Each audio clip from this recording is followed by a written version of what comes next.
और समझ। एक ज्ञानवर्धक कहानी। महापुरुष अपनी बात इशारों में या रम्ज में कह देते हैं। इशारा तो समझना पड़ता है।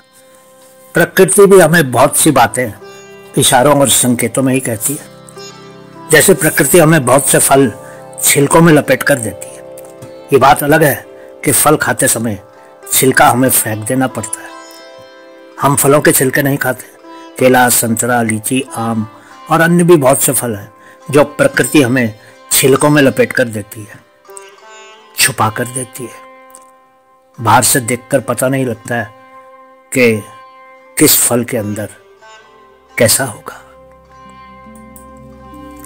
थाईलैंड में वैसे तो बहुत से फल होते हैं और जगह जगह पर वो खूबसूरत रंग बिरंगे फल बिकते भी खूब हैं, लेकिन कई फल ऐसे हैं जो हमारे देश में नहीं होते। हम में से ज्यादातर लोगों ने वो फल देखे भी नहीं होंगे शायद।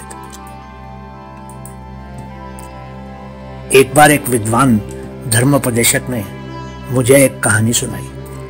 लीजिए मैं उनके शब्दों में आपके सामने प्रस्तुत कर रहा हूं। बात शायद 1955 की है।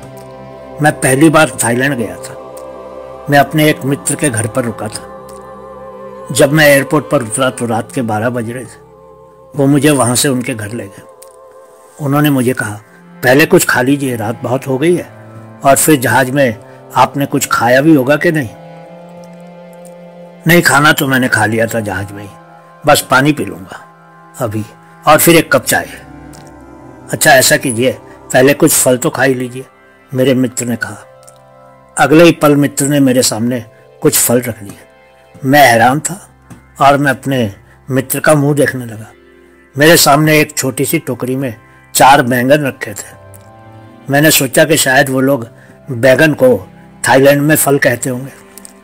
मैंने कहा, आप लोग इनको फल कहते हैं, पर हम लोग तो इनको सब्जी या तरकारी कहते हैं। ये तो हद ही हो गई।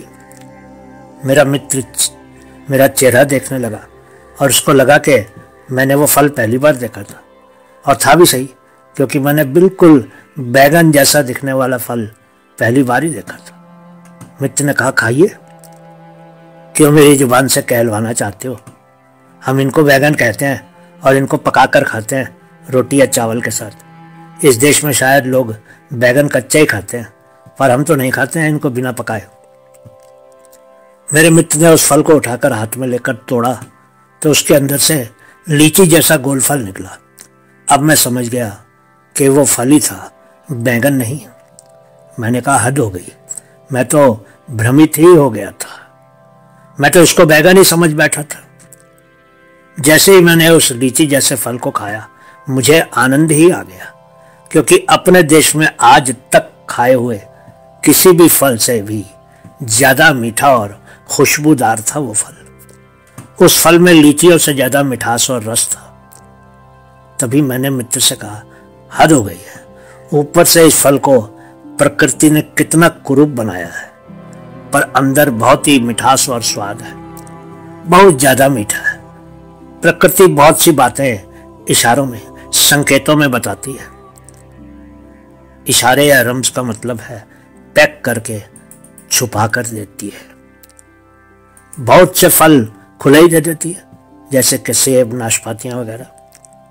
उस दिन मैंने यकीन कर लिया कि प्रकृति इस तरह से चीजों को छिलकों में लपेट कर इसलिए देती है क्योंकि अंदर कुछ ऐसा होता है जो बाहर से नहीं दिखता है।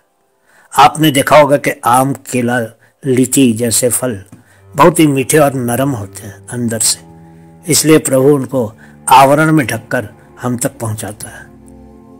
उस दिन मुझे आभास हुआ कि महापुरुष भी बहुत सी बातें इसी तरह शब्दों के छिलकों में लपेटकर हम तक पहुंचाते हैं, जिनको समझने के लिए संकेतों और इशारों को समझकर छिलके उतारने पड़ते हैं। महान कवियों ने रहस्यवाद को अपनी सुंदर रचनाओं में अक्सर प्रस्तुत किया है और पाठक को उनको समझने के लिए खोजना पड़ता है।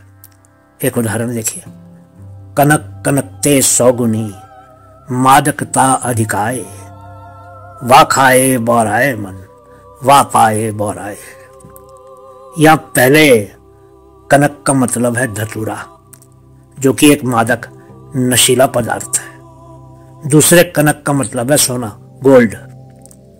भावार्थ, सोने की मादकता धतूरे से भी 100 गुनी ज्यादा है। धतूरे को खाने पर लोग बौराते हैं, मतलब नशे में आ जाते हैं, परंतु सोने को पाने मात्र से लोग बौरा जाते हैं। बहुत बहुत धन्यवाद।